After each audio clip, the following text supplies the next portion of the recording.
After sailing to many ports, buying and selling cargoes, my ship came to a wonderful island. Here we found fine fruit trees and streams of crystal water, lovely flowers, and pretty singing birds. But there were no people. I decided to explore this beautiful place and set off alone to climb the cliffs. After a while, I began to feel weary and lay down to rest on a grassy bank, where I soon fell fast asleep. When I awoke, far out across the water, and I could see its sails like a white speck on the horizon. Lonely and afraid, I decided to climb to the top of a nearby hill, hoping to find a town or village on the other side. But there was nothing. Nothing, that is, except a strange white shape nearby, which I approached. It was shaped like a gigantic dome. To walk right round it took fully 50 paces. There was no way in. I touched it gently, and its surface was quite smooth.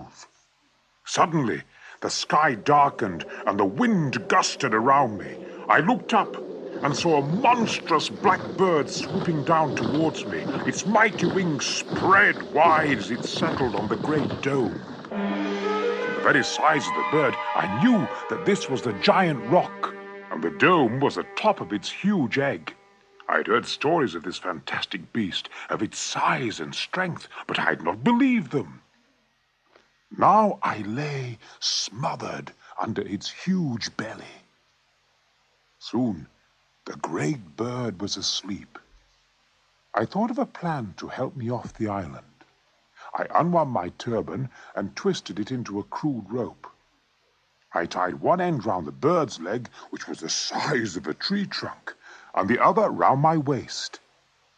I lay awake all night. Nothing stirred. But at first light, the colossal creature lurched into the air with a deafening screech, carrying me with it. Up and up she soared, almost to the sky, with me clinging on tight. At last, she started to come down, fast at first, but then drifting gently to the bottom of a deep valley. I had just untied myself from the bird when she took off again, this time clutching a wriggling black serpent in her beak. The dusty valley was closed in by steep hills on all sides, and I had no hope of climbing them. I had been better off on the island, where at least there was fruit and water to keep me alive. Then I noticed that the whole valley was bathed in a soft, glowing light. It was the light of the dawn, reflected in 1,000,000 diamonds, which lay all over the ground. Everywhere I could see gems so large that they made me gasp. Never before, even in the finest houses of Baghdad, had I seen such riches. But all around these precious stones crawled deadly snakes, some so large they could have swallowed me whole. I realized then that I, Sindbad, had come to the famous Valley of Diamonds, which no man had ever left alive. I was terrified, but as the sun rose, the evil creatures slid softly away into their dark holes.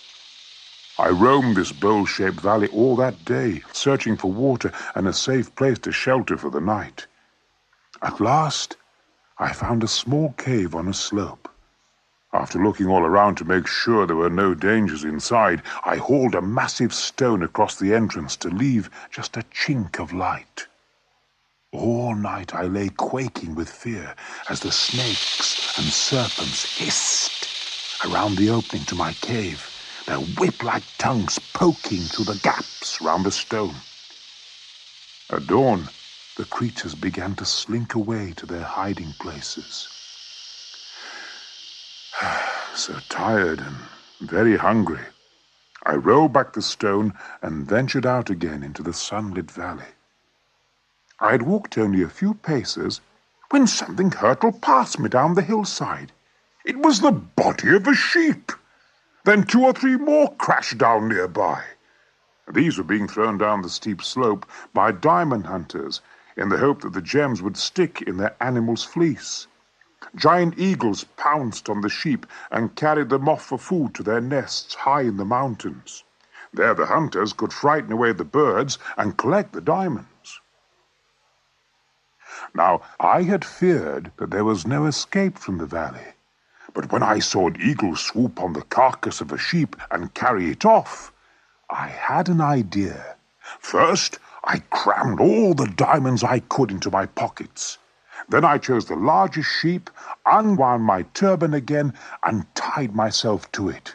I waited under the beast, my head squashed between its body and the dry earth, and one or two snakes sniffed round the carcass but went away. Then suddenly I was in the air, lifted by the sharp talons of the biggest eagle I'd ever seen. Up he went, coming to rest on a high ledge. Before I had a chance to escape, the eagle started tearing into the sheep, its sharp beak slashing closer and closer to my face. But suddenly the eagle flew into the air, frightened by a gang of men all yelling and throwing stones. I quickly freed myself and stood up. The hunters were terrified by the sight of me, covered with the sheep's blood. "I have more diamonds than you have ever seen, more than you'll ever need," I shouted, "and I collected them all myself." I showed them my bulging pockets and told them my strange story. They took me to their master's tent, where he gave me food and drink and a welcome bath to rid me of the foul smell of the sheep. I offered the kind man as many diamonds as he wanted, but he took just a few. "These will be enough," he said. "You must keep the rest, my friend. You have earned them." And so I made my way back to the nearest town and sold all the stones but one for a vast sum of money. Then I bought a fleet of ships with rich cargoes to sell here, back home in Baghdad. And this fine stone you see shining in my turban is the one diamond I kept to remind me of my amazing journey.